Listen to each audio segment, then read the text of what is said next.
So we've taken a look at the big picture of finance, but as a superintendent, I believe it's my responsibility to be very transparent and honest with you about the reality, as well as how it directly impacts students, specifically around special education, transportation, and MSOCs, or what that stands for is material supplies and operating costs. From the moment the doors open and that child is greeted by the bus driver, their educational journey for that day has begun.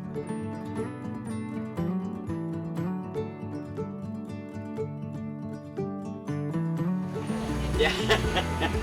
Great to see you after school, buddy. We have a very robust transportation department.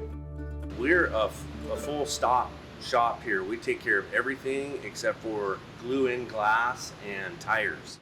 Some families don't have the transportation to drive kids to and from school, and it ensures that everyone has access to transportation in order to reduce the barriers for our students.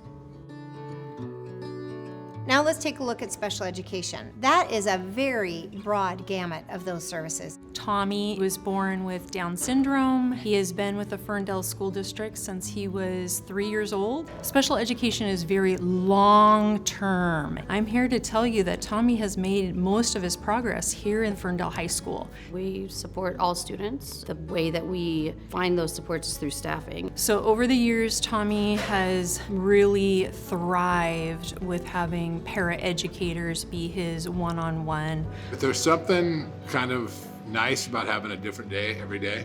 You know, when you see a kid finish up and be able to be part of something bigger than themselves, a larger community, it's pretty cool. We have to remember that every space in a school district is a teaching and learning space. My teachers, our bus drivers, some of them might be a lunchroom staff. They're all, I'd say, equally as important, and they all ensure the success of our students.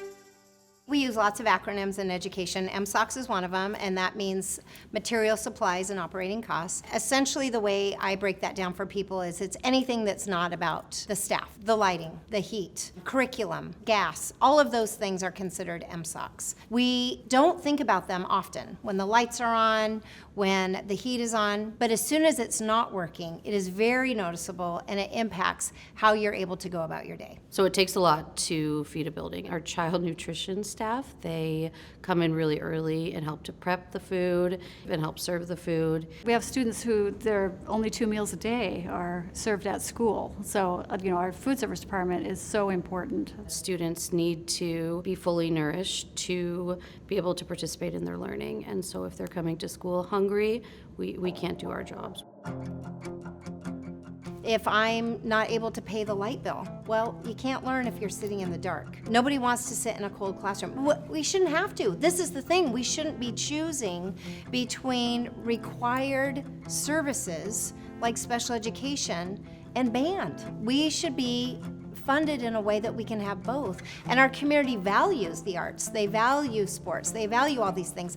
The communities that I've found myself in are really what keep me going throughout the day. Just all my favorite activities come from things around school, and especially my extracurriculars. I don't really know what I would do without any of these things. At Ferndale High School, I feel really accepted here, and I feel really motivated, and I feel like I can just be myself here because there's a group for everybody here. I graduated from high school in 1986, and I never once saw a student with different abilities. Seeing how a school district and an entire community embraces people with different abilities has been amazing. Even in the financial constraints, we've continued to center our students. We've made very difficult decisions. It put some strain on parts of our organization, but what we don't want is we don't want students to feel it. When you send your child to us, or when a child comes to our doors, we want them to feel a sense of belonging, a sense of pride. We want them to know that what they care about is going to be within the walls of our schools. We want them to know that bus is going to show up. We want them to know that there's going to be a hot meal that they can access.